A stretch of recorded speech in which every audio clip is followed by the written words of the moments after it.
Dans cette vidéo, je vais te montrer une session batch cooking fond de frigo que je fais généralement en fin de semaine quand j'ai plus grand chose dans le frigo. Je vais te proposer 5 recettes équilibrées avec peu d'ingrédients frais, plutôt des ingrédients qu'on peut très facilement avoir chez soi, dans son frigo et qui se conservent bien ou dans ses placards. Quand je fais les courses, j'achète toujours des légumes qui se conservent bien pour la fin de semaine. J'ai expliqué dans une précédente vidéo mon système de planification des repas post-course. Je te mets le lien ici si tu veux aller la voir. Par exemple, j'achète souvent des carottes qui se conservent bien. Ça me permet de faire pas mal de recettes avec, notamment avec des légumineuses. J'aime bien aussi avoir de la salade verte, ça me fait des crudités pour accompagner les repas de fin de semaine qui souvent manquent un peu de vert par rapport au début de semaine.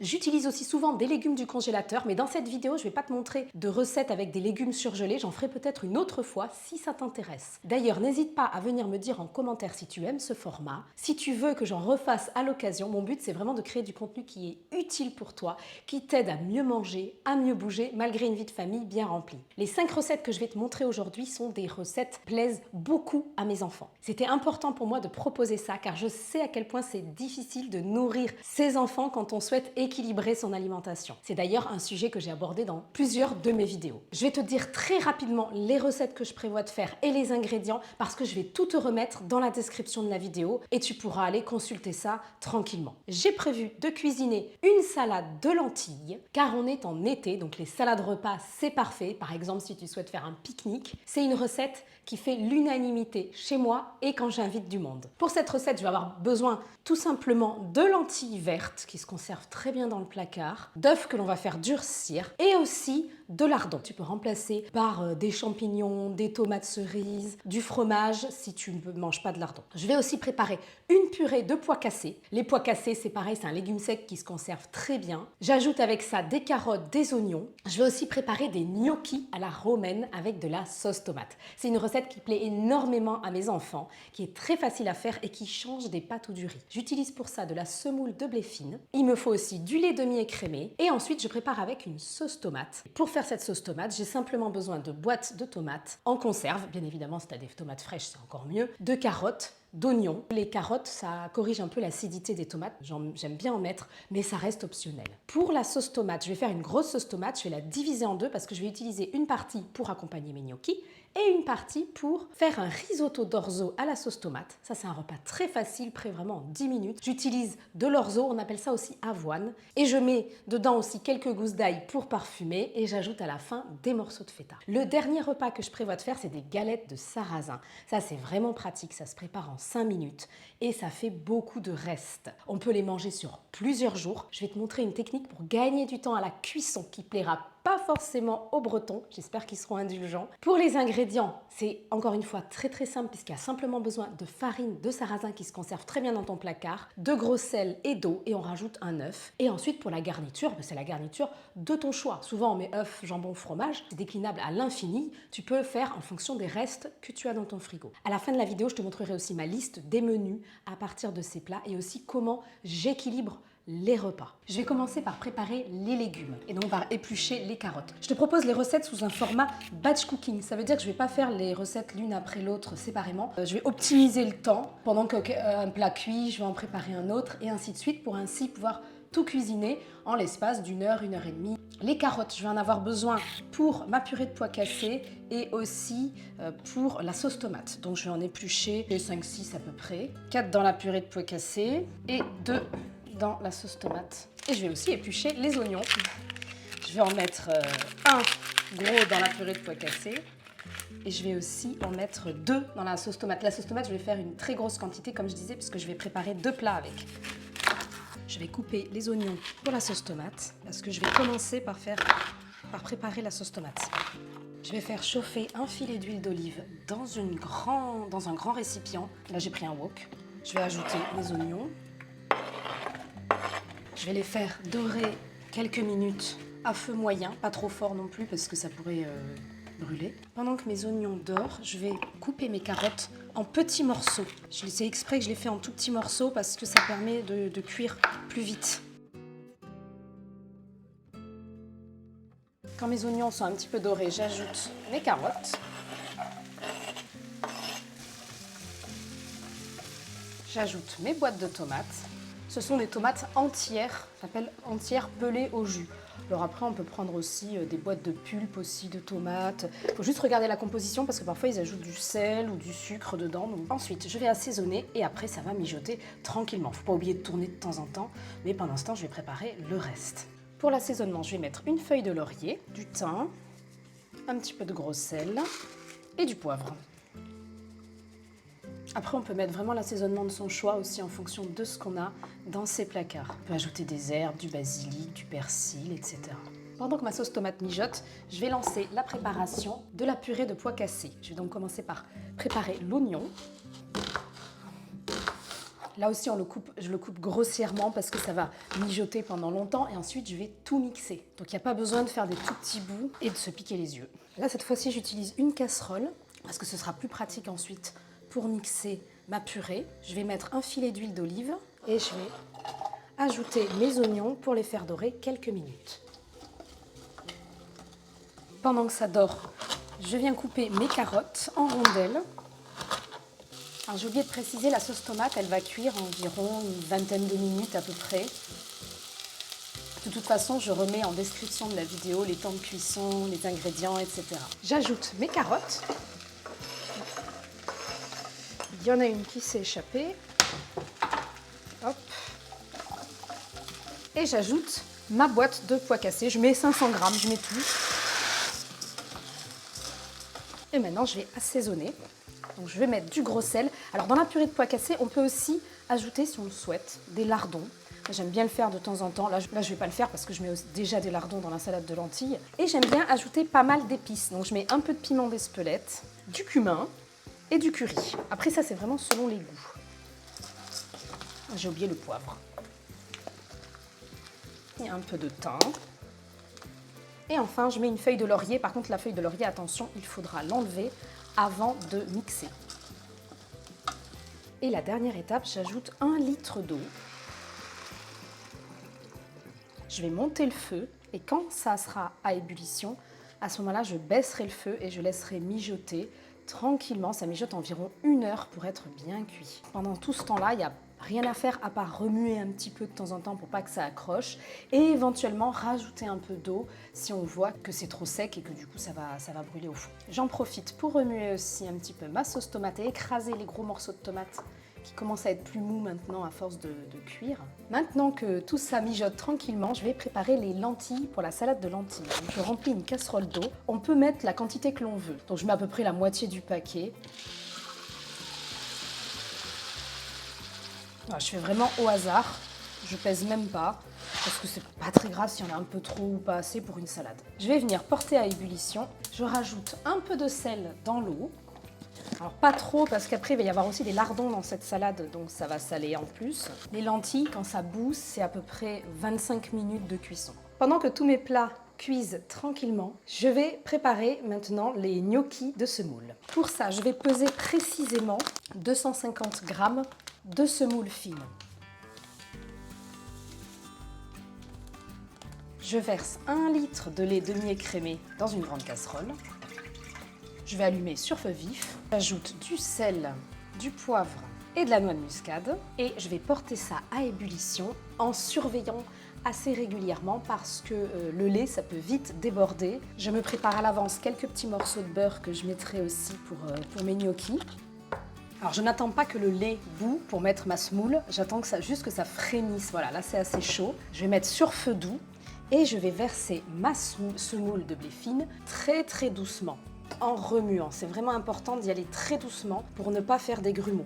Je remue en 8 avec la cuillère et je verse en pluie. Au début, je ne le faisais pas comme ça et j'avais des gros grumeaux. Alors ça amusait beaucoup les enfants, mais c'est vrai que c'était quand même pas terrible. Et ensuite, ça va commencer à épaissir. Je vais en profiter aussi pour mettre mes morceaux de beurre et je laisse épaissir en remuant constamment. Ça prend à peu près 2-3 minutes, hein, pas plus. Voilà, c'est déjà en train d'épaissir.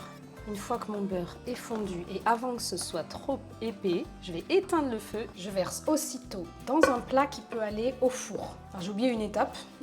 Normalement, il faut mettre un peu d'huile dans le plat pour que ça puisse ensuite se décoller facilement pour pouvoir le découper. J'ai oublié de le faire, on verra si ça marche quand même. À ce moment-là, j'aurai appris quelque chose ou si c'est catastrophique. C'est la surprise. Je vais étaler ensuite avec une spatule.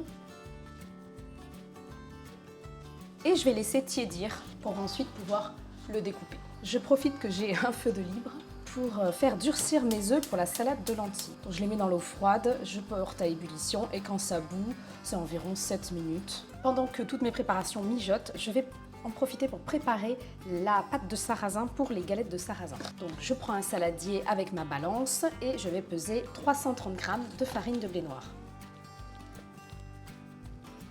J'ajoute 10 g de gros sel. Je mélange. Et ensuite, je vais ajouter 75 centilitres d'eau très froide. Alors j'ajoute en plusieurs fois. Là, je vais d'abord mettre 50 centilitres. Je mélange avec la cuillère en bois.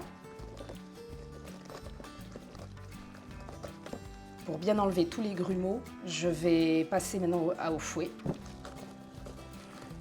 J'ajoute les 25 centilitres restants. Une fois que c'est bien mélangé, bien lisse, je vais pouvoir ajouter mon œuf. Et à nouveau bien mélanger. Et ensuite, je vais pouvoir mettre cette préparation au frigo. Là, je vois que ma purée de pois cassés commence vraiment à épaissir. Il faut vraiment surveiller pour pas que ça accroche au fond et ne pas hésiter à rajouter un petit peu d'eau. Attention, pas trop d'eau non plus parce que l'idée après, c'est d'avoir une texture purée une fois qu'on mixe. Pour savoir si c'est cuit, c'est quand les carottes et les pois cassés sont vraiment s'écrasent complètement tout seuls. Je vais profiter d'un petit moment d'attente pendant que ça finit de cuire pour préparer les gousses d'ail pour le risotto d'orzo. J'épluche mes gousses d'ail, bien sûr, j'enlève le germe. Je mets des gousses d'ail quasiment entières, enfin je les coupe en 2-3, ça dépend de la taille que ça fait. Je vais utiliser la sauce tomate pour faire deux plats. Donc une partie de la sauce tomate qui ira avec les gnocchis de semoule et une partie de la sauce tomate que je vais utiliser pour faire un risotto d'orzo. Donc c'est à ce moment-là que je vais ajouter les gousses d'ail. La sauce tomate aussi, elle me semble cuite. Je vois que là ça a changé un peu de couleur, c'est plus rouge foncé et ça accroche un peu sur les côtés. Donc je pense que là ça commence à être bon. Je vais diviser en deux ma sauce tomate. Je vais mettre la moitié dans une casserole parce que je vais ensuite la mixer. Les enfants ils préfèrent quand c'est mixé, donc pour accompagner les gnocchis. Mais pour faire le risotto d'orzo, c'est mieux quand c'est pas mixé. Bon, je divise à peu près en deux. Et ce qui est dans la casserole, je le mixerai plus tard. Éventuellement, je le ferai réchauffer pour le mixer parce que c'est toujours plus facile quand c'est bien chaud. Et je m'en occuperai à un autre moment. Et je vais maintenant préparer le risotto d'orzo. Je vais donc rallumer sous ma sauce tomate. Je vais ajouter un petit peu de vin blanc, équivalent d'un demi-verre à peu près. C'est juste pour parfumer. J'ajoute aussi mes gousses d'ail et je vais laisser mijoter quelques minutes quand même parce que le vin blanc, il faut quand même qu'il s'évapore un petit peu avant d'ajouter le riz à risotto. Je vais ajouter mon riz à risotto. J'en mets à peu près 250 grammes. C'est un plat qui va très très vite ensuite. 10 minutes. Et c'est cuit. Et c'est pareil, il faut surveiller un petit peu pour que ça accroche pas au fond. Et si c'est le cas, rajouter un petit peu d'eau. Maintenant que mes œufs sont cuits, je vais les laisser refroidir et je vais préparer mes lardons. Donc je vais les faire cuire à la poêle. Ça permettra en même temps de les dégraisser un peu. Alors les lardons, c'est vrai que c'est pas ce qu'il y a de plus healthy comme aliment, ça c'est sûr. Après, pour moi, ce qui est important, c'est d'avoir un équilibre d'ensemble. Je ne vais pas faire des plats avec des lardons tous les jours non plus, mais je pense que de temps en temps, c'est pas un souci. C'est vraiment en mangeant de tout et des plats variés que j'ai réussi à perdre du poids, que j'ai réussi à équilibrer mon alimentation et à être en bonne santé. À mon sens, pour durer dans le temps, c'est important de ne pas diaboliser certains aliments, surtout si tu les apprécies. Mes lentilles sont cuites, je vais les laisser de côté tiédir tranquillement. On peut même les rincer avec de l'eau pour les refroidir plus vite. Les lardons sont cuits, je vais venir les déposer sur un papier absorbant dans une assiette pour enlever le surplus de gras. Alors on peut aussi prendre, je pense, des allumettes. Des allumettes, c'est moins gras que les lardons. Ma purée de pois cassés est maintenant cuite. On voit que ça s'écrase vraiment facilement. Je vais la mixer avec un bras mixeur. Et voilà, la purée de pois cassés est prête. Alors si on veut une consistance un peu plus liquide, on peut rajouter un petit peu de crème, un petit peu de lait ou même un petit peu d'eau au choix. La purée de pois cassés, je la fais souvent en très grosse quantité et généralement je congèle directement la moitié de la purée. Comme ça me fait un repas pour une autre fois. Ça se prête très très bien à la congélation. Ça évite d'en remanger tous les jours. Voilà, j'attendrai bien sûr que ça refroidisse et hop, directement au congélateur. Le risotto d'orzo est cuit. J'ajoute à la fin des morceaux de feta. Alors les morceaux de feta, on peut aussi choisir de ne pas les mettre parce que les enfants parfois ils aiment pas trop, donc tu peux aussi les rajouter à l'assiette. Et on peut aussi ajouter, ce qui est très bon, c'est des morceaux du basilic frais. Alors là j'en ai pas, donc je vais faire sans. Je vais passer au démoulage des gnocchis pour les découper. Ça va être l'heure de vérité parce que d'habitude je mets un peu d'huile au fond du plat pour pas que ça colle. Donc là on va voir si ça fonctionne ou... Hop, on va voir si ça marche. Ouf! Pouf, eh ben c'est parfait. Ben comme quoi, en fait, il n'y a pas besoin d'huile dans le plat. Comme ça, j'ai appris quelque chose. Je vais venir les découper en gros cubes. Après, ça, c'est vraiment selon le goût. Et une fois que c'est découpé, je vais les remettre dans mon plat.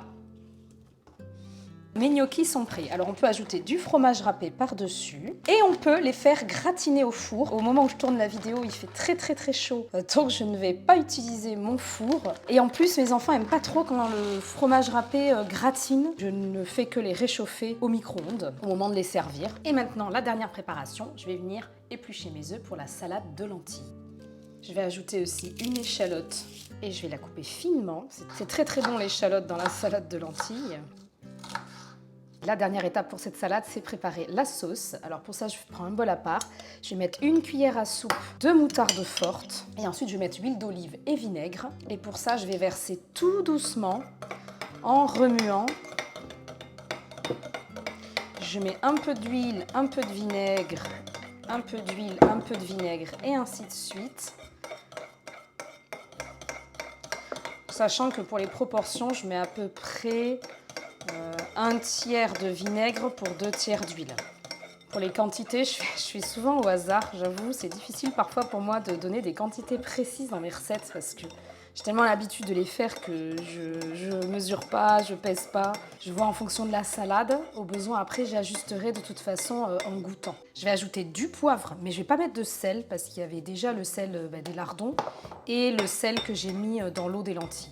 Et là, je vais assembler le tout. Je vais mettre mes lentilles dans le saladier, les œufs que je vais couper grossièrement comme ça, les lardons, les échalotes. J'ajoute aussi du persil. C'est du persil frais que je mets au congélateur. Et enfin, la sauce. Et le meilleur moment en cuisine, on va tout mélanger. Ensuite, je vais mettre cette salade au frigo parce que c'est meilleur quand c'est bien frais et ça peut se conserver quelques jours au frigo. Une astuce que je trouve très pratique pour ensuite faire cuire les galettes de sarrasin, c'est de les transvaser dans un pichet et après c'est beaucoup plus facile à verser dans la poêle. Voilà. Les galettes de sarrasin, ça se garde facilement, la pâte se garde facilement plusieurs jours dans le frigo. Alors après, c'est vrai que c'est toujours mieux si on la mange tout de suite parce qu'après elle s'effrite un peu quand elle reste au frigo. Ce que je fais souvent, c'est que je rajoute un tout petit peu d'eau, un filet d'eau et je mélange bien et à ce moment-là, ça passe. Et en utilisant une poêle vraiment assez récente, de qualité, c'est plus simple. Je vais venir faire fondre une noix de beurre dans une poêle. Une fois que c'est fondu, je verse un peu de pâte. Je dirais que c'est à peu près l'équivalent d'une grosse louche. C'est pas la recette officielle, mais ça permet d'aller beaucoup plus vite pour les préparer. Je ne les retourne pas. Donc là, maintenant, je vais directement mettre l'œuf. J'attends même pas que ce soit cuit.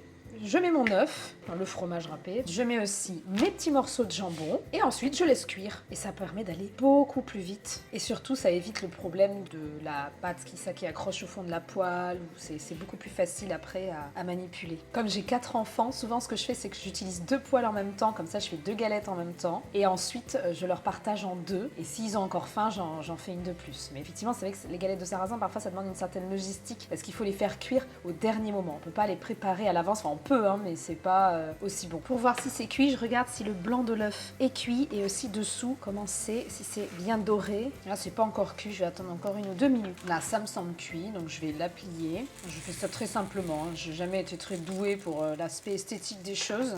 Et servir dans une assiette. Et voilà, tout est prêt. Il reste plus que le nettoyage de la cuisine, pas la partie la plus marrante. Une question que tu peux te poser, c'est est-ce que ça m'arrive de faire brûler des plats en faisant tout en même temps comme ça? Oui, absolument, ça m'arrive de me mélanger, d'oublier d'arrêter un plat. Le plus compliqué, c'est quand je ne sais plus si j'ai salé un plat ou pas et que je sale 2 fois. Bon, généralement, ce que je fais, c'est que je goûte dans ces cas-là. Avec l'habitude, ça devient vraiment plus facile. Je te montre nos menus pour les jours à venir que l'on va faire avec ces plats. On mangera les galettes de sarrasin ce soir parce que comme je te le disais, c'est meilleur quand c'est du jour. Avec cette quantité de pâtes que j'ai faite, je peux faire à peu près 12 galettes. Ça fait à peu près 2 repas complets pour 6. Parfois, quand j'ai trop de restes, je les utilise pour faire des petits déjeuners complets et équilibrés. Je complète généralement les galettes de sarrasin avec de la salade verte parce que sinon, il n'y a pas assez de légumes dans le repas. La salade de lentilles, on va la manger en pique-nique. On peut aussi la manger en salade repas. Le risotto contient peu de protéines car il y a un petit peu de feta, mais c'est tout. Pour rappel, pour équilibrer les repas, repas, il faut légumes, féculents, protéines à chaque repas. N'hésite pas à ajouter un petit morceau de fromage en dessert par exemple. Tu peux aussi ajouter de la salade verte dans ton assiette parce que pour rappel aussi, le légume doit composer la moitié de l'assiette et avec la sauce tomate, c'est légèrement insuffisant. Pour les gnocchis, il y a le lait et le fromage râpé qui ajoutent un peu de protéines, mais tu peux toujours compléter avec une boîte de sardines par exemple ou des œufs. Là aussi, n'hésite pas à ajouter de la salade verte pour faire un peu plus de légumes pour pas que le féculent en fait constitue la majorité de ton assiette. Le féculent, c'est uniquement, donc les gnocchis, c'est uniquement un quart de l'assiette. La purée de pois cassés, ça peut servir d'accompagnement, mais ça peut aussi être mangé comme un repas complet. L'équilibre alimentaire, ça ne se fait pas sur un seul repas, ça se fait sur plusieurs repas. Si tu es en rééquilibrage alimentaire ou si tu fais du sport, manger des protéines, ça va vraiment t'aider à avoir plus de satiété, à avoir moins faim entre les repas. J'ai fait une vidéo complète où j'explique comment rééquilibrer son alimentation. Je te la mets en lien si ça t'intéresse d'aller la voir à la suite de celle-ci. Je te remercie d'être resté jusqu'au bout et je te dis à très vite pour une nouvelle vidéo.